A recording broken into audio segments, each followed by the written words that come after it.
Aujourd'hui, vous êtes là pour la conférence de M. Poitras. M. Poitras, c'est d'abord professeur à l'Université de Moncton. C'est aussi un passionné de badminton. Il fait aussi partie, non, pas il fait partie, mais il est directeur au niveau des arbitres au niveau mondial. Mais il est aussi auteur. Puis, il n'a pas écrit tellement de livres. Il vient d'écrire son 49e volume. Entre autres, c'était des livres sur le sport, l'histoire du sport et la généalogie, bien sûr. C'est la raison d'être de la conférence d'aujourd'hui. Il a également remporté 3 fois le concours Percy W. Foy pour ses publications. Donc, je vous laisse entre de bonnes mains. La parole est à vous, M. Poitras. Merci beaucoup, Daniel. Ça va? Bien, premièrement, ça me fait plaisir de vous voir ici, puis après ça, de vous entretenir, puis je vais laisser une période pour des questions aussi, ou s'il y a quelque chose aussi pendant la conférence que vous voulez un petit peu plus d'éclaircissement, n'hésitez pas, puis faites-le. Là. La généalogie, c'est quoi?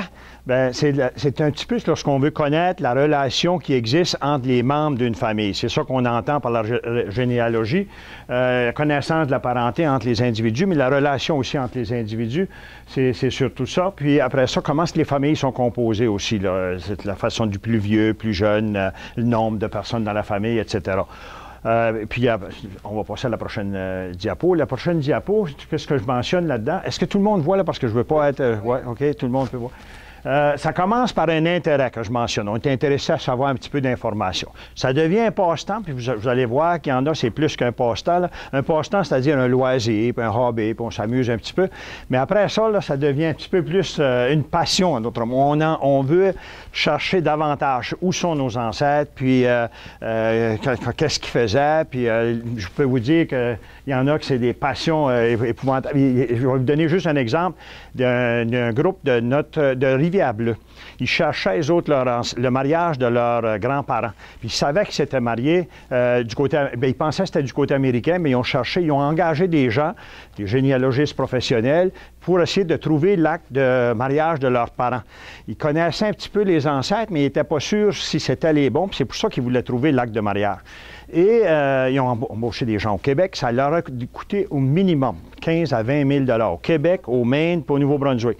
Puis à un moment donné, un soir, c'est que je reçois un appel de Montréal. Puis c'est dans ta région, tout près. T'aurais-tu quelque chose là-dessus? Je suis allé voir sur mes bases de données du Maine. Et puis c'était M. Saint-Onge, marié avec une Bois, B-O-I-S. Puis juste pour vous dire la difficulté là-dedans, Marie, c'est un nom commun, en d'autres mots, que tout le monde peut avoir dans un sens. Ça fait que... Là, dans mes bases de données, j'ai regardé, puis je savais que c'était pas au Madawaska ni dans le Restigouche. Ça fait que je suis allé tout de suite sur la base du Maine. Et j'ai regardé, au lieu de Bois, c'était pas là, j'ai regardé Wood, W-O-O-D. Et finalement, puis là, je regardais avec Saint-Onge. Ça coïncidait pas bien. J'ai essayé Marie, puis à un moment donné, Mary, M-A-R-Y, Wood, sans S, je voyais un Sinton, S-Y-T-O-N, Seaton. Fait que il s'était marié en 1904. Pas loin de Millnocket en allant vers l'Atlantique. Puis c'est là que le mariage avait eu lieu. J'ai rappelé mon ami à Montréal, j'ai dit va voir à la base de données parce qu'ils ont tous les mariages du Maine aux archives à Montréal. Puis regarde cet acte-là, puis je suis presque sûr que c'est le bon. Ça disait dans l'acte que lui était né à Edmundston. Mais dans le fond, Edmundston n'existait pas en 1904 parce que lorsqu'il était né en 1873, pourquoi? Parce que c'était Saint-Basile. Fait que l'acte était du monsieur Saint-Onge, en d'autres mots, il était à Saint-Basile, mais lorsqu'il s'est marié, Edmundston existait. Puis elle venait de Rivière-Bleue. Fait que je ne sais pas du tout comment est-ce qu'il lui a reçu comme don ou comme en d'autres mots, parce qu'il venait de donner à la famille. Mais la famille avait dépensé beaucoup. Mais ça, c'est une passion. Puis je peux vous dire qu'il y en a beaucoup d'autres qui ont des passions là, de ce côté-là, puis ils vont aller faire les cimetières, ils vont aller essayer de trouver, en d'autres mots, où était enterré peut-être un arrière-grand-père ou une arrière-grand-mère ou peut-être une tante ou autre. Et après ça, je dis, là, ça devient une obsession. Là, les gens, là, un petit peu comme l'exemple que je viens de vous donner, là, ils veulent absolument, puis ils vont dépenser, puis ils vivent juste pour ça, puis ils dorment presque pas. Là. Fait, puis cette maladie, en d'autres mots, je dis, c'est devenu une maladie à ce moment-là, puis est incurable. Il n'y a pas de remède pour celle-là. On passe à la prochaine. Généalogie, aussitôt qu'on parle de généalogie, on parle de filiation biologique. Ça veut dire qu'on a les deux noms des parents. Biologique, c'est légitime si c'est après le mariage et illégitime si l'enfant est venu au monde après le mariage. Ça peut arriver. Aujourd'hui, c'est beaucoup plus accepté ou beaucoup plus connu, mais autrefois, c'était peu connu. Il y a aussi les cas qu'on parle des fois d'adultère ou encore des cas d'inceste. Il y a aussi la filiale juridique, l'adoption. Ça aussi, c'est considéré, mais on va parler en généalogie de filiation juridique à ce moment-là, adoption ou parrainage. Ça dépend. Si c'était adopté légalement avec un certificat, etc. On a le nom des vrais parents, mais on a également le nom des parents adoptifs, puis c'est considéré, ils vont porter le nom des parents adoptifs, etc. On passe à la prochaine, mais c'est des choses qu'on entend parler souvent en généalogie. Puis j'ai oublié d'amener mon tableau. Il est en dessous du tiroir là-bas, si tu veux aller le chercher. Tableau des cires, tout enroulé, là. OK? Ouais. La filiation directe, qu'est-ce qu'on entend par filiation directe? Et c'est ça qui se fait souvent en généalogie pour les profanes ou les amateurs ou des choses comme ça. Ils font juste la filiation directe. En d'autres mots, si j'étais un Poitras, je mets le nom de mon père Poitras marié avec une cire. Ensuite, je laisse tomber les cires. Je passe au grand-père Poitras, puis après ça, l'arrière-grand-père Poitras. Et ça, on appelle ça la lignée directe. Si tout va bien, là, prendre d'aujourd'hui à se rendre au premier arrivant au Canada en 1600 ou au début des années 1700, ça peut prendre 20 minutes faire une généalogie comme ça. En d'autres mots, 10 générations. Moi, mon père avec son épouse, la date de mariage. Ensuite, le grand-père, son épouse, la date de mariage.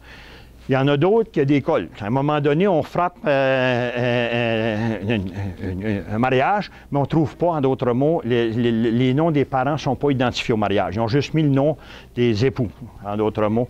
Puis ça, c'est toujours la lignée directe, par exemple, mais on peut peut-être trouver avec les recensements du Canada, on peut peut-être le retracer avec d'autres informations, mais c'est beaucoup plus difficile, puis là, il faut avoir des preuves. Parce que des fois, il y a des lignées, puis je vais en raconter tantôt, il y a des lignées que les gens ont mis les parents comme étant un autre groupe, puis là, à ce moment-là, c'est complètement erroné pour le reste, pour au moins 2 ou 3 générations. Peut-être l'ancêtre sera le même, mais il y a 2 ou 3 générations qui peuvent être mal. J'en ai un vous allez voir tantôt, mais juste pour vous donner une indication, c'est un Robé marié avec un Pelletier marié avec une Aubé. Sur le site Internet, ils vont avec Aubu. Puis, ils ont mis les parents, puis c'est vrai qu'il y a les noms de Joseph Pelletier. Il s'appelait Joseph en plus, parce que c'est un nom encore là commun ou que c'est plus difficile. Joseph Pelletier, marié avec une Marie Aubu. Fait que, sur l'Internet, ils ont mis que les parents étaient un couple de Saint-Paul-de-la-Croix ou cette région-là. Moi, je savais que c'était pas bien parce que la fille avait seulement 11 ans. Puis je savais que c'était pas bien, mais j'avais pas de preuves pour refuter ça. Jusqu'au moment que j'ai trouvé le mariage, encore là, au début des années 1900, dans la région de Bathurst. Le mariage a lieu là, c'est Joseph Pelletier de Saint-Hilaire, puis ils mettent bien dans son acte de mariage, avec Marie Aubé. Mais Aubé est appelée O-B-E-Y. À cette heure ici, à la cathédrale, juste pour vous donner une indication, ils ont eu 6 enfants qui ont été baptisés à la cathédrale. 3 ont été baptisés sur le nom de Aubu, Joseph Pelletier et Marie Aubu, et 3 sur Joseph Pelletier et Marie Aubé. Lorsqu'ils se marient, ces 6 enfants-là, les 3 qui sont baptisés sur le nom de Joseph Pelletier, Marie Aubé, lorsqu'ils se marient, c'est marqué « fils de Joseph Pelletier et Marie Aubé », l'inverse en d'autres mots. Et puis les 3 autres qui ont été baptisés sous le nom d'Aubé, lorsqu'ils se marient, c'est marqué « Aubu » comme étant leur mère. Fait que là, ça devient encore plus complexe, là, parce que là, tu as des preuves, puis tu te dis, c'est quoi qui se passe à ce moment-là? Ils ont juste inversé, mais tout ça, dans le fond, c'était tous des Aubé. Pourquoi? Parce que là, on a retracé le mariage. Puis là, j'ai dit aux gens d'Internet, allez faire changer ça, parce que la lignée est complètement fausse. Bon, après ça, l'autre lignée qu'on appelle, puis aussi on parle d'ascendance puis descendance. Bien, ascendance, c'est que je pars de moi et je remonte vers mes ancêtres, vers le premier qui est arrivé. Là, on parlerait d'ascendance. C'est souvent ce qu'on voit dans beaucoup de volumes. Les gens partent d'eux autres, puis ils vont faire leur histoire de famille, mais ils partent d'eux autres, puis là, ils vont mettre... Puis d'autres vont partir du premier ou du premier arrivé au Madawaska, puis là, ils vont faire la descendance. Fait qu'ils vont parler du premier arrivé à Saint-Basile, si c'est un Cyr, par exemple, ou un Daigle ou autre. Ils vont parler du premier, puis là, ils vont parler des enfants. Puis ça, à ce moment-là, on parle de la lignée descendante. Et il y a la lignée collatérale. C'est ça que je voulais mentionner tantôt. Et celle-là, c'est celle que en généalogie, les gens considèrent qui est très importante. Et c'est là qu'on est plus important que juste la lignée directe. Peut-être au début, ou comme passe-temps, ou ces choses-là, la lignée directe, ça y va parce qu'on a 10 mariages, puis on est rendu au premier en France. Mais la lignée collatérale, ça veut dire, c'est à ce moment-là que si moi, ma mère est une sire, elle a 2 parents, cette sire-là, on veut connaître les 2 parents. Fait que là, ça sera Sire et Caron. Puis après ça, ces 2 parents-là, bien, il y a Sire, Caron. Sire a 2 parents, puis Caron a 2 parents. Et juste pour démontrer quoi ça peut ressembler, si tu veux tenir celle-là, c'est celle-là du côté de ma mère. J'ai juste placé Rita Sire. Rita Sire a 2 parents. Mais les 2 parents, là, si ils ont chacun 2 parents, ça commence à 1, à 2, ensuite ça va à 4, ensuite ça va à 8, ensuite la génération suivante c'est 16, 32, 64, 128, 256, puis là, des fois, on arrive. Et si on la fait comme ça, c'est là qu'on voit que quelqu'un disait au Québec l'autre jour que toutes les familles québécoises ont du sang acadien ou du sang d'un nom acadien. C'est possible. Oui, pourquoi? Parce que lorsqu'on remonte, il y a quelqu'un qui a remarié une Landry ou quelqu'un a remarié un Thériault ou encore Sire ou encore Daigle ou autre. Fait que ça veut dire à ce moment-là que dans la lignée, peut-être la lignée directe, c'est tous de sources québécoises, mais lorsqu'on va avec la lignée collatérale, à 3e ou 4e génération, on frappe un nom acadien, en d'autres mots, ou un nom d'origine acadienne, ou un nom des gens qui ont pu être déportés lors de la déportation.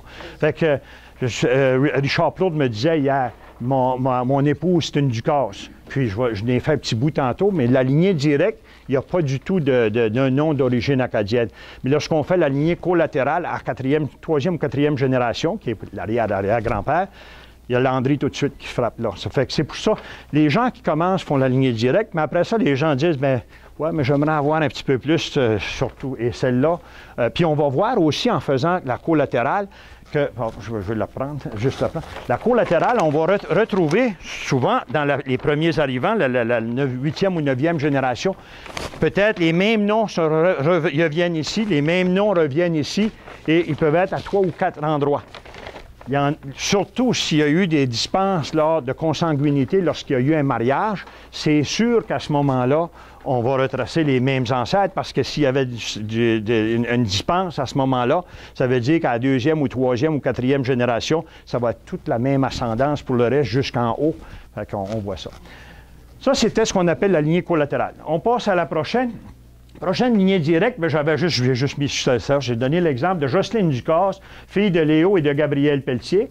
Léo Ducasse, fils de Armand et de Jeanne Dubé. Armand Ducasse, fils de Octave et de Aimon Bouchard. Ensuite, on s'en va à Octave, fils d'Évangéliste. Évangéliste, fils de Damas. Damas, fils de Thec et Fournier. Mais vous avez vu dans Évangéliste, il était le fils de Damas et de Zoé Landry. Fait que de droite là, les années 1880, à peu près, entre 1860 et 1880, il y a déjà un nom d'origine acadienne, probablement des descendants, des gens qui ont été déportés, qui sont revenus par le Québec, et puis qui ont resté à Saint-André de Kamouraska ou Saint-Louis de Kamouraska, parce que c'est là que le mariage avait eu lieu.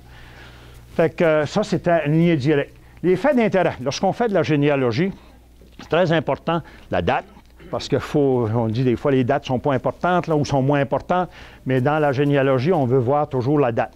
On trouve que c'est important de situer la date. L'endroit où le mariage a eu lieu, où l'enfant est né, ou des choses comme ça. Ensuite, après ça, on s'en va à l'événement. Si c'est un mariage, bien, on va avoir le mariage comme tel. Si c'est un baptême, des fois, ils vont mettre le parrain, oncle de l'enfant qui vient de venir au monde. Ou si ça peut être grands-parents de l'enfant. C'est les 2 parrains et marraines. Ça se produit. Ça fait que ça nous donne de l'information, parce que des fois, s'il n'y a pas eu d'information en quelque part lors du mariage, puis là, lors du baptême, surtout aller jusqu'à 1950, on voit souvent les grands-parents comme étant les parrains du premier. Le premier enfant, souvent, surtout si c'est un garçon, ça sera les grands-parents du côté de l'homme. Puis le deuxième enfant, c'est les grands-parents du côté de l'épouse. On voit moins ça aujourd'hui, mais à l'époque, c'était fréquent. Fait que c'est important de nous donner cette information-là. Lors de la sépulture aussi, il nous donne des fois qu'est-ce qui est arrivé. La personne est décédée d'un cancer, la personne est décédée accidentellement noyée ou autre. Ça nous donne encore de l'information, ça nous donne l'âge et ça nous donne aussi des fois l'endroit où la personne, surtout sur l'acte de décès, si on peut retracer l'acte de décès qui a été rempli par un médecin ou autre, ils vont nous donner aussi l'endroit de baptême, à quelle place les personnes, pas l'endroit de baptême, mais la personne est venue au monde, l'endroit de naissance.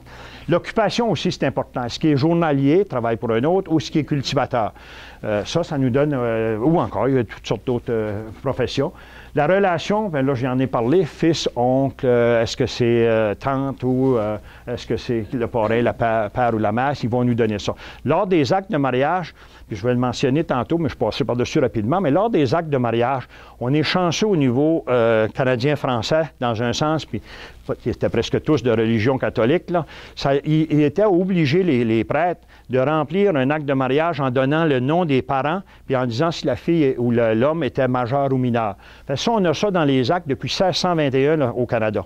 C'est ça qui fait que le Canada français a beaucoup, beaucoup d'informations pour faire la généalogie. Moi, je vais à Fredericton souvent, puis du côté anglophone, ils nous disent, avant 1880, oublie ça, il y a très peu d'informations. Il va y en avoir des familles riches qui ont fait un cahier de famille, puis ils rentraient là-dedans leur information. Ça, on a ça dans les archives parce que ça a été déposé par après. Mais les autres familles, il n'y a absolument rien. Je dois vous dire aussi, j'ai consulté les registres de Frank Ketty, qui était ici pendant une soixantaine d'années dans la région ici. Il n'y a pas beaucoup d'informations. Lors d'un mariage, c'est marqué « Today I married ». Telle personne avec telle personne. Today. Today, c'est quelle date, ça? Parce que l'acte suivant, il est au mois de novembre. Puis des fois, c'est encore marqué « Today I married ». Ça fait que c'est au mois... Là, on regarde l'acte de 2 pages avant, on a une date au mois de mai. Puis là, après ça, on est au mois de novembre. On sait que les 3 ou 4 actes entre les deux, ça a eu lieu entre mai et novembre. Et ça, c'est déplorable dans un sens, mais c'était pas trop important pour les anglophones. Et puis, ils n'avaient pas reçu des directives précises de ce côté-là. Tandis que les francophones, de ce côté-là, c'était très, très précis. Et c'est pour ça qu'au Québec et partout du côté francophone, c'est beaucoup, beaucoup plus facile. C'est la raison que les francophones étaient plus précis là-dedans. À cause de la religion catholique qui avait été obligée, selon la directive qu'il y avait eu en 1621, que tous les mariages, tous les baptêmes et toutes les sépultures, ils devaient être inscrits. Je dois vous dire que dans le comté de Madawaska, comme exemple, toutes les autres paroisses, c'est assez complet de ce côté-là, mais entre 1870 et 1880, la paroisse de Saint-Léonard-Parent et la paroisse de Grand-Sault, aucune sépulture d'inscrite dans les registres. Aucune.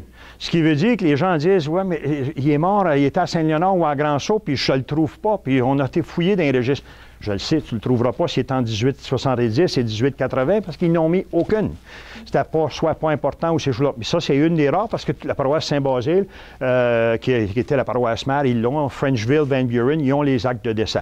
Pas beaucoup d'informations parfois, mais il y en a. D'autres, par exemple, puisque l'ensemble des paroisses, il y en a toujours qui n'ont pas indiqué, c'est les enfants qui venaient au monde morts-nés, là, ou encore ils vivaient à quelques heures. Ne sont pas inscrits dans les registres, ou généralement. Il y en a qui sont inscrits, mais généralement, ils ne sont pas inscrits. Fait que là, à ce moment-là, la famille, ils disent, on a eu un autre enfant, puis il n'y a pas de baptême, parce qu'ils n'ont pas eu le temps d'être baptisés, ou s'il a été baptisé, ça a été en rapide, en d'autres mots, par le docteur ou autre, puis ils ne l'ont pas inscrit à l'Église. Parfois, il y en a inscrits. Je devrais dire peut-être qu'il y a peut-être un 80 là, je ne peux pas dire trop, mais le pourcentage, là, je peux pas, ça, c'est pas scientifique, mais il y en a beaucoup d'inscrits, mais il reste quand même qu'il y en a qui ne sont pas inscrits. L'autre aspect aussi, ça arrive qu'il y a eu des oublis. Ça, dans les registres aussi, il y a eu des oublis. Ça, c'est peut-être 1 ou 2 %. On a oublié d'inscrire l'acte de mariage, ou on a oublié d'inscrire l'acte de sépulture, ou encore l'acte de naissance. Acte de naissance plutôt rare. Comme je vous disais tantôt, il y en a eu quelques-uns, c'est surtout les cas qui mourent à la naissance. Mais les actes de mariage, il y a quelques paroisses, puis quelques prêtres qui c'était moins important, fait qu'ils les inscrivaient pas. Fait qu'on voit, la seule affaire, on est chanceux dans un autre port, c'est qu'entre 1904 et 1920, on est chanceux puis pas chanceux. La province du Nouveau-Brunswick, je vais vous dire, avait passé une loi en 1888 que tous les actes de mariage devaient être inscrits à la province. Ça a bien été jusqu'en 1902 avec le Madawaska, mais à partir de 1902, il y a eu une directive de on ne sait pas qui, peut-être de l'évêque de l'époque qui couvrait le Madawaska, ou la chicane qu'il y avait, ou encore parce qu'on appartenait à Chatham à ce moment-là, ils ne voulaient pas envoyer ça à Chatham, ça fait qu'ils ne l'ont pas envoyé à la province. Fait qu'il n'y a pas d'acte de mariage, ni d'acte de naissance, ni d'acte de décès, sauf 1918. Cette année-là, ça a été envoyé. Les autres, on ne les a pas. Alors que tous les autres comtés, ils ont ça, parce qu'ils suivaient la loi. Ça fait qu'on les a pas, on peut pas le demander. Mais où on est chanceux dans un sens, pour le comté de Madawaska, ça c'est juste le comté de Madawaska, parce que Victoria est à la province, Restigouche est à la province. Où ce qu'on dit on est chanceux, c'est que pour se marier, ou encore lorsqu'il y avait une naissance ou un décès, il devait aller au ministère de la Santé puis l'inscrire là. Et il y a une bobine du ministère de la Santé qui a été déposée aux archives, on a retracé des mariages qui ne sont pas dans les registres, mais on les trouve dans la bobine. Chanceux de ce côté-là. Sauf que pour les actes de décès, ils nous donnent telle personne, disons Joseph Cyr, décédé aujourd'hui, point. Fait que là, pas aujourd'hui, mais il donne la date, mais là, on n'a pas... Il y a des Joseph Cyr, là, ou encore des Marie Cyr, il y en a beaucoup. Ça fait que ça, c'est plus difficile. Mais au moins, avec là, l'autre aspect que je veux dire, comment est-ce qu'on peut retracer, comme je vous disais tantôt, Saint-Léonard-Parent, qu'il n'y a pas de décès d'enregistré et grand choix entre 1870 et 1880. Bon, on les voit en 1871 au recensement avec la famille. 1881, soit le père ou l'épouse n'est plus là. Fait que là, on dit qu'elle est morte entre 1871 et 1880 ou 81. Mais des fois, on a des naissances du couple aller jusqu'en 1876. Mais on dit là, il est mort entre 1876 ou elle est morte entre 1876 et 1881 parce qu'il y avait un enfant, elle était encore vivante. Ou encore, de l'autre côté, c'est que si un des deux couples décédait, bien, là, à ce moment-là, l'autre se remariait, des fois 1 an ou des fois 4-5 mois après. Mais là, s'il s'est remarié en 73, on dit, elle était au recensement de 1871, elle est décédée probablement d'un accouchement, le mari s'est remarié en 1873, donc elle est décédée entre 1871 et 1873. Mais ça, c'est de l'ouvrage. Puis je dois vous dire que j'ai passé 300 heures de travail pour Saint-Jacques. Parce que Saint-Jacques, qu'est-ce qui s'est produit entre le mois de mai 1895 et entre le mois de novembre 1896? C'est 1 année et demie, à peu près 18 mois. C'est que le registre, c'est tout par calepin là-dedans. Là, on peut voir, lorsqu'il y a des trames, il y a peut-être une vingtaine de feuilles, c'est regroupé ensemble. Puis au départ, le curé ou le prêtre, il allait aux maisons donner soit un sacrement, extrême-onction ou autre. Là. Il apportait, en d'autres mots, son registre. Et c'est ce qu'on nous dit, il y a un printemps, il y a quelqu'un qui a trouvé les feuilles de registre dans un banc de neige. Puis là, on essayait de lire, puis il voyait que c'était religieux un peu, il emmenait ça au curé, puis le curé était voir son registre, puis il a vu qu'il manquait les 30 pages. Et cette trame-là a débarqué, a sorti de son registre. Après ça, bien, il y allait en prenant un bout de papier. C'est comme ça que on en perd un peu. Des fois, le bout de papier n'a pas été rentré immédiatement dans le registre, puis on a perdu le bout de papier, puis on a oublié de le rentrer plus tard. Mais cette partie-là, je peux vous dire, de 1895 à 1896, à Saint-Jacques, à cette époque-là, il y avait environ 80 baptêmes par année ou 80 naissances par année. Fait que moi, ce que j'ai fait, avec le recensement de 1901, j'ai tout regardé les familles de Saint-Jacques avec leurs enfants. Puis je regardais s'ils étaient inscrits à Saint-Bas. Ils n'étaient pas inscrits à Saint-Jacques. Donc, je regardais s'ils n'étaient pas inscrits à la cathédrale, parce que la cathédrale existait à ce moment-là. S'ils n'étaient pas inscrits non plus à Saint-Jacques ou encore à Saint-Hilaire, parce que ça peut être autour de là. Et s'ils n'étaient pas inscrits, là, je le relevais. Et c'est pour ça que dans le livre de Saint-Jacques, j'ai relevé 78 naissances qui ont eu lieu à Saint-Jacques à cette époque-là, qu'on ne retrouve pas dans aucun registre aux alentours. Mais ça, il faut faire la preuve à ce moment-là. Et les décès, c'est un peu la même chose. La seule affaire que j'ai pu manquer, c'est un décès d'un enfant qui est né en 95, mais qui n'existait plus en 1901 parce qu'il est décédé en bas âge, à 1 an ou 2. J'ai aucune preuve. Je ne l'ai pas trouvé dans les naissances, puis 2, bien, c'est ça. On ne l'a pas trouvé au recensement. On passe à la prochaine. Dans la région ici, là, ce qu'on peut faire, c'est de retracer les familles, des fois. On veut savoir le nom des frères et des sœurs, etc. Bien, c'était assez difficile, puis les gens voulaient aller dans les presbytères, puis ces choses-là. Puis c'était... Moi, quand j'ai commencé à travailler là-dedans en généalogie, moi aussi, je passais beaucoup de temps. Puis là, c'était cogné à la porte du presbytère, puis des fois, il n'est pas là, des fois, il ne veut pas trop, des fois, c'est délicat. Il y a des personnes qui viennent, puis ils veulent consulter le registre ou autre. Puis je voyais que le côté américain, là, ils ne voulaient pas du tout. Ils avaient passé une loi, eux autres, dans les années 60, que les gens ne consultaient pas. Ou si tu vas là, ils te disaient, bien, c'est quel acte que tu veux. La personne a le registre de son côté, puis quel acte que tu veux. Fait que c'était assez long. Fait que j'ai pensé, pendant qu'ils ne font pas ça du côté canadien, je suis mieux de copier les registres. Fait que c'est comme ça que j'ai commencé à copier ou relever les registres. Je prends juste la cathédrale ici, parce que c'est la dernière publication. Toutes les naissances et les décès sont ici, de la cathédrale, sont dans ce volume ici. Et sont mis en ordre alphabétique.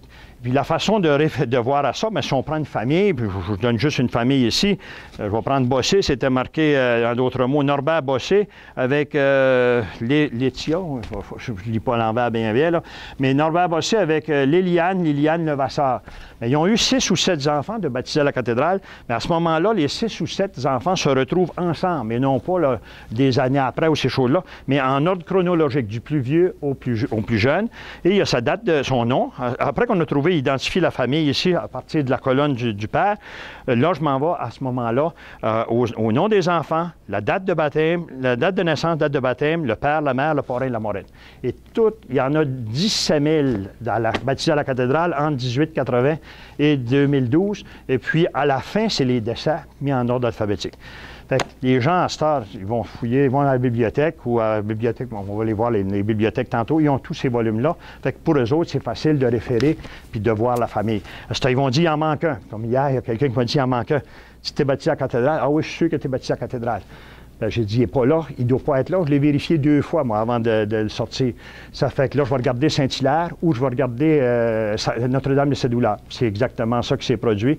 Personne ne dit, j'avais jamais su que c'était baptisé à Notre-Dame de Sédoula. Mais c'est possible et j'ai eu le temps de faire avant que le diocèse, en d'autres mots, prenne une décision. Moi, j'étais le seul diocèse qui me laissait la permission parce que probablement mon statut ou autre, ils m'ont donné une chance de faire les paroisses. J'ai tous les brouillons. Fait qu'il y a les 18 paroisses du comté de Madawaska qui sont faites, c'est-à-dire de Connors à Saint-André de Madawaska. Fait que on est chanceux, disons, dans notre coin. Je dois dire que l'année passée, lors des rencontres au niveau canadien en Alberta des chancelières des diocèses, ils louangeaient mon affaire.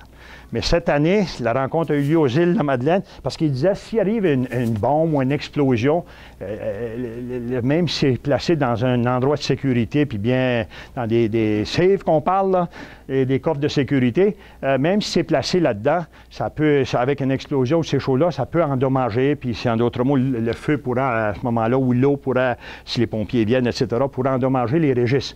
Vous êtes chanceux, la région du Madawaska, vous avez ça. Mais cette année, aux îles de la Madeleine, ils ont dit ça, on veut pas ça. On veut pas ça parce que, en d'autres mots, c'est trop récent, puis il y a des choses privées, puis laissez plus ce type-là aller dans vos paroisses. Ça fait qu'ils ont mis de la pression sur le diocèse, puis ils m'ont appelé, puis là, je dois prendre la pédale un petit peu plus douce, en d'autres mots.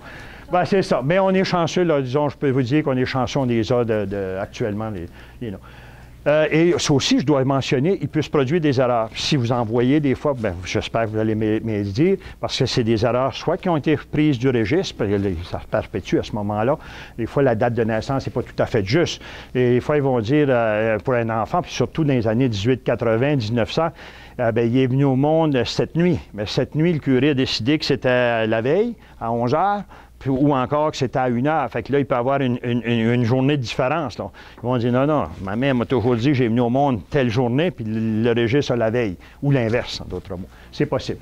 Dans les registres paroissiaux, c'en est possible. Répertoire des mariages, on va y revenir tantôt. Répertoire de naissance, j'en ai parlé, Collet. Il y a d'autres collections aussi. Il y a les terriens qui viennent de sortir, il y a le livre de Saint-Quentin, il y a les livres de paroisse aussi qui ont été faits en 1967 lors du centenaire du Canada. Puis on va donner des octrois à beaucoup de paroisses, puis on fait le livre de, par exemple, Notre-Dame de Lourdes Sainte-Anne, ou encore le centenaire d'une paroisse.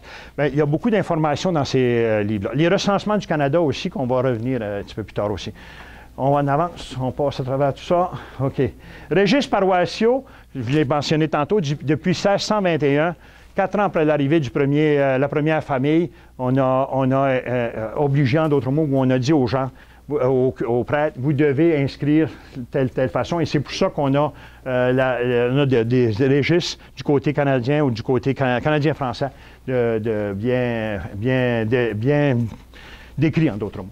Les microfilms des paroisses aussi sont à Fredericton. Il y a les bibliothèques Monseigneur Conway, Madawaska-Maine et le CEDEM qui ont beaucoup de ces microfilms-là. On parle de microfilms. On passe à la prochaine. La prochaine, au niveau des mariages, le premier document qui a été fait par ici, on parle des mariages, c'était le Père Langlois, qui était à Frenchville, un franciscain. Puis lui, il passait partout dans les paroisses, puis il faisait les actes de mariage. Et on est chanceux d'avoir lui, qui nous a donné la piqûre peut-être au début. J'ai mis Monseigneur là entre parenthèses parce que le Père Langlois est décédé. Puis avant son décès, Monseigneur Land, qui était à Saint-Basile, puis il était un type qui aimait la petite histoire, avait dit, je vais publier tes cartes exactement comme telles, parce que c'était tout fait sur des cartes ou des fiches, là, de 4 par 6, là, 4 par 5 à peu près, là, puis il donnait de l'information là-dessus. Je vais les publier telles quelles. Fait que Monseigneur Land les a fait publier telles quelles. Il envoyait ça, les secrétaires des paroisses en 1967-68, là. Il envoyait à Saint-Onne, Saint-Basile en a fait, puis Rivière-Verte, un peu partout.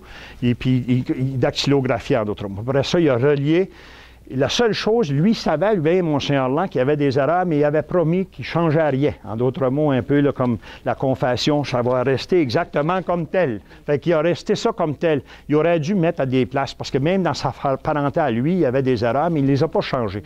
C'est un petit peu ça qui est déplorable. Mais d'un autre côté, 80-85% du travail du Père Langlois est correct, sauf qu'il arrête à 1920. Mais pour moi, là, après ça, moi, je suis arrivé après ça, j'ai dit en 2002, parce que je consultais vraiment souvent ces documents-là. Puis là, je suis allé voir les originaux du Père Langlois. Puis j'ai dit, je veux voir s'il y a une erreur, parce que dans les Poitras, mon grand-père s'appelait Frédéric, puis il a marié Alice Lévesque. Puis il y a un Alfred Poitras qui a marié une Alice Lévesque. Puis il y a un Fred Poitras qui a marié une Alice Lévesque, toi et toi dans la même époque. Fait que là, les enfants, c'est les mariages, tout ça, c'est tout mêlé, là. Parce qu'ils mettaient ça soit Frédéric, soit Alfred ou soit l'autre. Ça fait que je pensais, je vais aller voir l'original si le curé, Père Langlois, c'était bien, mais que les secrétaires ou des personnes qui ont transcrit ont fait les erreurs. Et là, j'ai vu qu'il y avait l'erreur. Fait que là, j'ai dit, je ne peux plus trop me fier à ces choses-là. Fait que je suis reparti. J'ai fait toutes les paroisses, en d'autres mots, les 34 paroisses du diocèse, en recopiant tous les mariages à partir de 1792. Et c'est ça qui a été sorti en 2002 et qui sont en 2 gros tomes qui sont dans les bibliothèques. Sauf que là, j'ai réalisé depuis que c'est publié, il y a encore des erreurs. J'en ai fait quelques-unes en transcrivant, mais aussi, c'est que je prenais dans les registres, comme le Père Langlois a pris, disons, je vais prendre ma mère, là, qui est une cire, bien, c'était écrit fils de, c'est pas ça le cas, là, bien, disons, fils de Léo Poitras et de Rita Poitras. Bien, c'est pas une Poitras, c'est une cire. Et là, en faisant toutes les naissances du diocèse, c'est ça que je viens de découvrir, qu'il y a beaucoup de mariages qu'on a mis le nom de la femme ou le nom de l'épouse du même nom que le mari. Ça l'arrive parce que des cires mariés à des cires, des Martins mariés à des Martins, mais c'est pas toujours le cas. Ça fait que là, ça me permet de corriger. Et l'an prochain, je vais le refaire. Et en plus, pourquoi? Parce que je veux protéger un petit peu le diocèse avec... C'est que je vais dire que c'est du nord-ouest du Nouveau-Brunswick, en incluant des mariages du Maine de 1843 à 1860, ou peut-être un petit peu plus loin, dans la base de données, et en incluant aussi des mariages de Van Buren que j'ai déjà relevés, en d'autres mots, de 1838, Van Buren allait à 1860 ou 70. Pourquoi? Parce qu'à cette époque-là, il y avait Saint-Basile au centre, il y avait Van Buren pour le Bas-Madawaska, et il y avait Frenchville, Sainte-Luce dans le Haut-Madawaska. Et les mariages du Haut-Madawaska canadien avaient lieu à Sainte-Luce, comme avaient lieu à Van Buren. Fait que là, je vais essayer de les intégrer, les mariages du nord-ouest du Nouveau-Brunswick, dans le même. Et il y aura 40 000 mariages, en d'autres mots, dans la même base de données. Il avait levé la main tantôt, je pense, hein? Non? Oui? Non? OK. C'est peut-être moi comme et c'est ça qu'on s'en va sur les mariages. Paroisse du Québec, il y a beaucoup de registres qui se font ou des répertoires de mariage au Québec. Il y a également les fichiers Loisel pour l'Est du Québec. Le Benoît-Pontbriand, c'est la région des Bois-Francs ou Trois-Rivières. Et puis Lucien Rivard, c'est la région de Montréal. Ils ont ça sur microfiches. Et c'est des milliers de mariages qu'ils ont là-dessus, ces microfiches-là. On a ça dans les archives, surtout au Québec. On a aussi les bases de données, quand ils appellent BMS, ça veut dire au Québec, ils sont en train de monter, puis ils sont rendus à des millions de données, de rentrer dans les ordinateurs, les baptêmes, les mariages, les sépultures. Baptême, c'est B, mariage, puis sépulture. Et ils donnent accès à ça des sociétés de généalogie. Au Nouveau-Brunswick, on ne les a pas encore, c'est parce que les 6 ou 7 sociétés de généalogie s'échangent au Québec. Justement, chaque membre essaie d'en rentrer, ou chaque société essaie d'en rentrer des centaines de mille par année, puis là, après ça, ensemble, mais ils en ont rentré, s'il y a 6 sociétés, ils rentrent 600 000 données, bien, à ce moment-là, ça fait 600 000 données de plus dans cette base de données-là. Oui. Tu parles souvent de la cathédrale, puis de tout ça, que tu as fait, mais finalement, c'est juste un recensement de partie des catholiques. Si tu avais des protestants, ils sont pas là. Ils ne sont pas là, ou s'ils ne sont pas baptisés à l'Église, ils ne sont pas là. Sauf que j'en ai rentré, dans les mariages, j'en rentre beaucoup, parce que j'ai les actes de la province à partir de 1920. Comme je vous disais tantôt, aller jusqu'à 1920, je n'avais pas les actes de mariage du Madawaska, mais à partir de 1920, je les ai, puis là, je rentre aussi les anglophones de ce côté-là. Par contre, pour les naissances, pour les décès, c'est un petit peu malheureux de ce côté-là, là, que je n'ai pas les autres. C'est pour ça que là, j'étais avec les paroisses, et c'est pour ça que c'est écrit répertoire des paroisses, puis j'ai mis là, pour la cathédrale, j'ai mis Notre-Dame du Petit-Sault, parce que Notre-Dame du Petit-Sault, c'était le nom de la paroisse d'Edmundston de 1880, quand ça a ouvert, aller jusqu'au moment qu'on change pour la cathédrale. Puis, il y en a 17 000. Dans la région de tout le Madawaska, là, si je prends le Grand Madawaska, tout ensemble, il y a eu baptisés, en d'autres mots, dans les églises du coin, 107 000 baptêmes et 43 000 décès entre 1792 et 2012. Et ça, c'est entré dans les registres. Si ce n'est pas entré dans les registres, comme ils ont oublié d'en rentrer un, même s'il était de religion catholique, ou le décès n'a pas été entré, bien, ils ne sont pas comptabilisés là-dedans. Charles-Alphonse Carbonneau a fait beaucoup dans la région de Rimouski. Il a fait 6 volumes, et c'est tout l'Est du Québec, puis il va même avec une partie de la Gaspésie.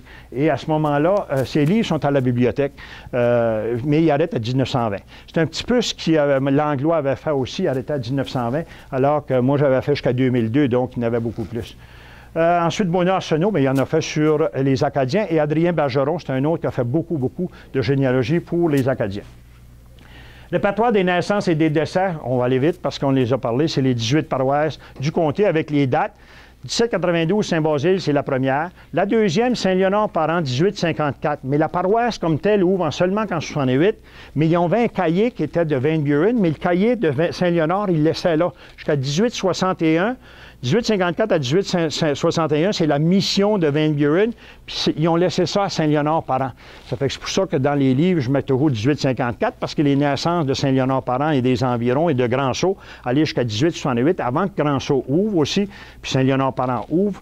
Et pourquoi il y a eu beaucoup d'églises aussi qui ont ouvert autour de 1868-70? C'est parce que les Américains ont dit on marie plus, puis on baptise plus, puis on fait plus d'actes de décès pour les Canadiens.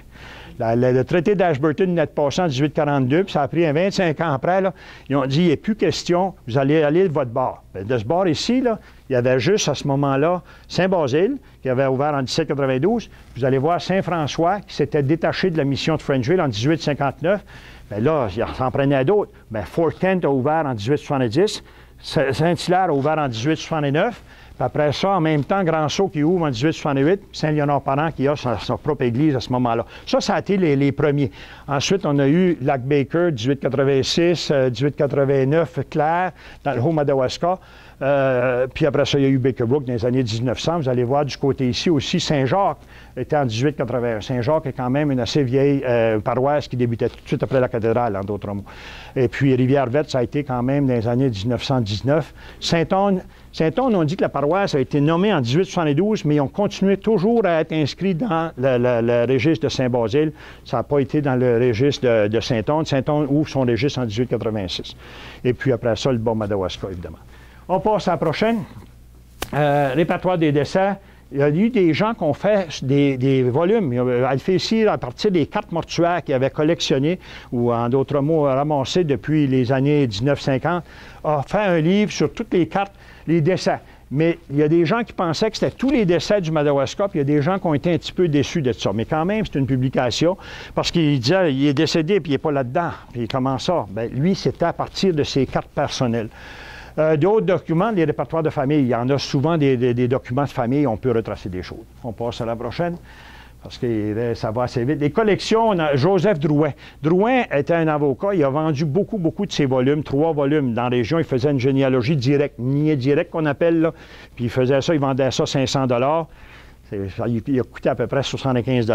Il faisait beaucoup d'argent, mais en tout cas, c'était 500 ou 600 $. Puis il en a vendu à au moins, je dirais, 1000 familles dans le Madawaska qui ont ces 3 volumes. Un volume sur le premier pionnier du Canada, disons des Poitras, ou encore des Pelletier, ou encore des Ouellet, etc. Ils ont ça là-dedans. Puis les 2 autres volumes, c'était les actes de mariage du Québec. Il n'y avait pas trop du Nouveau-Brunswick, parce qu'il arrête à 1820 à peu près qu'il arrête. Puis à partir de 1800, là, il n'y en a pas beaucoup. Ça, c'était Drouin. Archange Godbout a poursuivi. René Jeté, lui, a fait quelque chose quand même de très bien. C'est qu'il est allé sur les premières générations. Puis quelqu'un me disait hier, les Roussel, là, ça n'a jamais existé au Canada. C'était des Russell qu'on a changés à Roussel. C'est faux. Il sort les premiers Roussel qui sont arrivés au Canada directement de la France. C'est R-O-U-S-S-E-L-L-E. Sont inscrits dans le livre, puis il met les Roussel aussi, juste un L. Mais il y a eu des Russell qui ont changé le nom en Roussel, ou l'inverse aussi. Mais qui est arrivé premier, il faudra aller vérifier les Russell, en d'autres mots. Le PRDH, c'est... Cyprien Tanguay, c'en est un autre. Cyprien Tanguay, si quelqu'un consulte les volumes qu'il y a dans les bibliothèques, c'est que lui, il part du premier, mais il met tous les enfants, mariés ou pas mariés. Là. Ce qu'on n'avait pas dans les autres, quand on fait les répertoires des mariages, on ne retrace pas les prêtres, les religieuses, puis les célibataires. On voit juste les enfants qui se sont mariés. Bien, Tanguay, lui, il développe tous les enfants, puis il met les actes de naissance, etc. Il va, lui aussi, jusqu'à 1800, puis il y a 8 gros volumes, à peu près la grosseur de ceux-là, pour se rendre à 1800 avec les familles, surtout québécoises, parce qu'il n'a pas touché le Madawaska, ça commence juste à ce moment-là. Ernest Léocyre a fait certains documents. Lui, il aura essayé de mettre dans un même volume tous les mariages sikhs qu'il y avait aux États-Unis, qu'il y avait au Canada, dans toutes les provinces. Il a fait 5 ou 6 volumes là-dessus sur les sikhs. Il a fait également les Martins, il a fait les Mercure, il a fait les Gagnés, parce qu'il était relié à ces familles-là. Puis il travaillait pour l'Hydro, mais il a pris sa retraite à la région de Montréal. Il y a également sur les violettes, une Madame Rita Lippé. Violette, elle a fait beaucoup sur le livre des violettes, puis ils sont en train de retravailler sur un autre volume pour l'an prochain. Les recensements du Canada, j'en ai fait allusion un petit peu tantôt, c'est des bases de données où ça nous donne beaucoup d'informations, sauf qu'on est rendu à 1911. On n'a pas encore accès au recensement de 1901. Et à cette époque-là, les recensements se faisaient de maison à maison. Donc, on sait qui vivait là, qui était le voisin de ces parents-là, qui était le deuxième voisin, le troisième voisin d'un côté, et puis après ça, de l'autre côté aussi. Fait que ça, quand même, c'est intéressant de ce côté-là. Et on retrouve des informations qu'on n'a pas dans les registres des fois, où un enfant qui a oublié d'être inscrit, ça l'arrive à quelques occasions. Là. Puis actuellement, vous les avez dans un volume, parce que je les ai sortis, moi, 1851, qui est peut-être 100 pages. Puis 1861, 125 pages, mais le dernier, le 1911, il est 700 pages, ou 800 pages. Mais là-dedans, en d'autres mots, vous avez toute l'information. Et moi, je fouillais souvent dans ces choses-là. Je perdais énormément de temps parce que je cherchais, disons, un Joseph Cyr ou peu importe, ou une Marie Cyr ou une Marie... Puis là, je fouillais, mais c'est pas bien écrit, là, c'est écrit à la main, puis c'est pas... Je fouillais à Saint-Basile, puis là, je le trouvais pas. Ah, il était bien Edmundston. Je fouillais dans la région d'Edmundston, puis je regardais le microfilm. Là, après ça, je le trouvais pas. Mais là, je disais, ça se peut pas. Je vais aller voir Saint-Jacques. Là, je suis rendu à 1 heure de fouille. Là, je recommençais de nouveau. Hop, je les trouvais. Fait que là, je me disais, au lieu de passer le temps, je vais les sortir. Fait que c'est comme ça qu'ils sont sortis sur papier, ils sont dans les bibliothèques. Et puis, je les ai mis en ordre alphabétique au début avec un numéro de référence. Fait que le numéro de référence nous envoie au fichier original. Puis là, vous avez exactement toute l'information, qui était voisin, son âge, qu'est-ce qu'il faisait, marié ou célibataire, et le nombre d'enfants avec le nom des enfants, l'âge, etc. Tout est écrit là-dedans, tel que c'est écrit dans les recensements du Canada. L'Internet nous donne 1911 et 1901 automatiquement. Vous avez seulement qu'à marquer, en anglais, là, je pense que c'est automatedgenealogy.com, puis là, il nous donne toutes les provinces, puis là, il nous dit qu'il faut aller à telle province ou autre, mais on a l'information. Sauf que, je peux vous dire, pour 1911, ça ne sera pas si bien que... c'est des personnes qui ont fait ça bénévolement, qui ont mis ça sur l'Internet. Mais l'affaire qui se produit, je vais vous donner juste l'exemple. Connors, ils ont appelé ça C-O-R-R-O-R-S. Correuse. Ça fait que c'est pas du tout Connors. La région de Drummond aussi, la région un peu plus bas de Drummond, le Mallacy, de ce point-là, c'était tellement pas, ça a été fait avec un crayon, qu'on peut voir un nom des fois ou deux. Moi, j'ai réussi, mais ça a pris bien du temps, là, avec les anciens recensements ou avec les actes de naissance, si je pouvais trouver le nom d'un enfant puis le nom du père ou des choses comme ça, puis c'était un Deveau qui était là. Là, j'allais voir ma base de données, puis là, je pouvais voir, puis là, je pouvais dire, ah, c'est ça les noms des enfants. Fait que moi, j'ai pu les inscrire. Les autres, ils vont mettre des points d'interrogation parce qu'ils n'ont pas pu le lire ou ils n'ont pas pu défricher qu'est-ce qu'il y avait là. Il y a aussi un Chip Gagnon qui enseigne à l'Université d'Utica, New York, qui a fait les recensements de 1840-1833 qu'il y avait au Canada. Sauf que là, en 1840, on donne le chef de famille, on donne son nom. Le reste, on ne met pas son nom, on met X nombre de personnes qui ont entre 0 et 10 ans. X nombre, il y en a 3. X nombre de personnes qui ont entre 11 et 20 ans. Il y en a 2. Fait que là, on ne sait pas c'est qui. C'est-tu des garçons, c'est-tu des filles, on ne sait pas. Plus que ça, le recensement de 1820, on donne encore là même pas le nom de... On donne juste son nom de famille, si, comme exemple. Puis après ça, on donne le nombre de personnes qui vivent là, puis le nombre de bêtes à cornes qu'il y a, puis le nombre d'avoine, de boisseaux d'avoine qu'il y a, etc. Ça a presque... Mais c'était les premiers documents. Les seuls bons... Bien, ça sert un peu lorsqu'on a toute l'information, puis on veut juste vérifier quelque chose. Mais l'autre information, c'est le rapport Dean et Kavanaugh qui a eu lieu dans les années 1831. Eux autres nous donnent un nom, famille, puis nous disent où ils vivaient, puis quelle loupe, etc. Ça nous donne quand même un peu d'informations pour aller préciser des choses. Pas toujours facile non plus. On s'en va à la prochaine. Répertoire de familles, je pense qu'il y en a plusieurs là-dedans. Dans la région, il y a plusieurs familles qui ont été faites. Puis le côté américain en font beaucoup aussi. Puis il y en a d'autres qui s'en viennent. Puis je favorise à ça aussi, moi, si les gens ont des notes, puis ils ne savent pas quoi faire avec, aller les déposer en quelque part, parce qu'au lieu que ça laisse le reste d'un grenier, puis à un moment donné, pouf, on perd ça. On perd beaucoup d'informations à ce moment-là. J'en ai identifié plusieurs, comme les Tardis, Thériault, Terriens, c'est les dernières. Il y a les familles Violette, Martin, Nadeau, Claude. On passe à la prochaine, parce que je veux finir en dedans de 5 minutes, puis laisser des questions, mais j'en ai encore. Où il y a des sociétés, où il y a des clubs, à Saint-François de Madawaska, il y en a à Edmundston, il y en a à Saint-Léonard, puis Grand-Sault, c'est très actif à Grand-Sault de ce côté-là. Du côté américain, il y a Fort Kent à l'Université du Maine, et ils ont eu les données de Léon Guimont, qui était un généalogiste dans le coin de Frenchville. Ils ont tout ça à l'université. Il y a aussi à Madawaska, juste en face ici, en face du chinois, le restaurant chinois, il y a la bibliothèque qu'on appelle, ou la library pour eux autres. Ils ont des documents précieux là aussi, et il y a Van Buren aussi.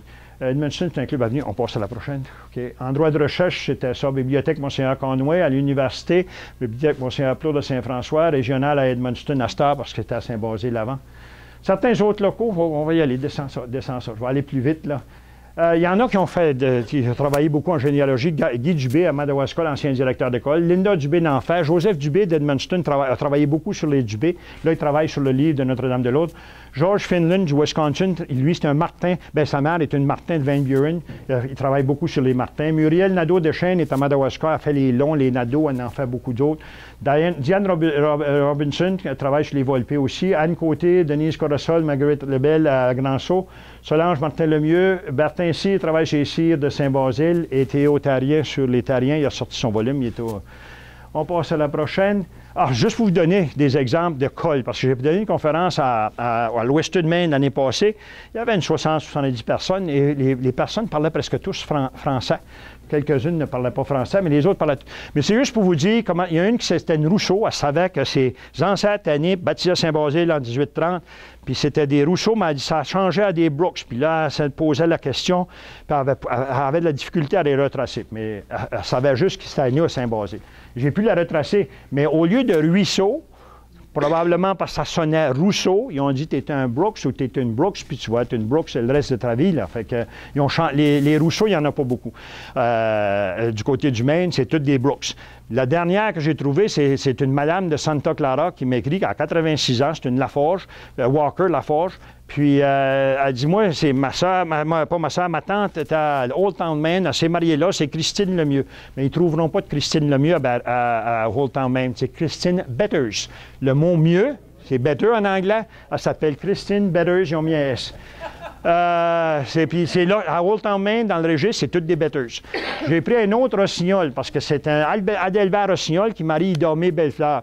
Il y a un enfant, et puis il se marie du côté américain. Là, il possède. Puis quand il se remarie dans la région de Placer Rock, ils ont donné le nom Nightingale. Bien, c'est le nom de l'oiseau, là, mais en tout cas, Nightingale. J'ai resté surpris un peu, là, mais lui, il meurt, sa femme se remarie. Puis là, je n'ai pas mis là, je pense, là, mais sa femme se remarie, puis ils disent veuve de Rushnall. R-O-S-H-N-A-L-L. C'est Rossignol, ça, là. Parce que Nightingale, là, il n'aimait pas ça, là, probablement. Là, fait, ben, c'est pour vous dire que les noms, des fois, lorsqu'on cherche quelque chose, c'est pas si simple que ça. Puis je vois Jeannot ici, puis je vais juste donner comme information. Des fois, quelqu'un pourrait regarder, parce que les H, on a toujours vu ça, H-A, mais ça s'appelle des fois A-C-H. Fait que là, si quelqu'un regarde dans les H, il ne le trouvera pas. Il va aller voir, puis il va le trouver dans les A. Comme les Aubins de Grand-Sault ou Saint-André, Bien, au début, ils mettaient ça O-B-I-N. Mais la personne regarde les O-B-I-N, A-U-B-I-N, va chercher longtemps avant de trouver les O, là, O-B-I-N. Fait O-A-U-B-I-N. Fait que, il y a les Vaillancourt. Les Vaillancourt, il y a quelqu'un qui m'a appelé à un moment donné, puis il dit, Jean-Guy, je suis sûr que ça s'est marié du côté de Madawaska, puis je le trouve pas. Puis j'ai dit, c'est quoi le nom, Vaillancourt? J'ai dit, as-tu regardé chez Smart? Parce qu'ils les ont transférés à Smart. Vaillancourt, en d'autres mots. Puis il a regardé, puis c'était là. Il dit, j'ai travaillé tellement d'années pour essayer de trouver ça, puis je ne pouvais pas. Fait qu'il faut toujours penser. Là, j'ai mis l'autre aussi, Baker. Baker, boulanger, ça va, mais Bélanger. Puis ça, c'est la mère à Henri Germain, la grand-mère à Henri Germain d'Edmundston. C'était une Bélanger. Mais souvent, on voit Boulanger, Baker, parce qu'elle est mariée sous le nom de Baker. Pourtant, c'était une Bélanger au départ. Lorsqu'elle a traversé aux États-Unis, ils ont dit Bélanger, ils ont transféré ça à Boulanger, puis Boulanger, ils ont dit Baker. Fait que j'ai son acte de mariage, j'ai tous les recensements, etc. C'est vraiment une Bélanger.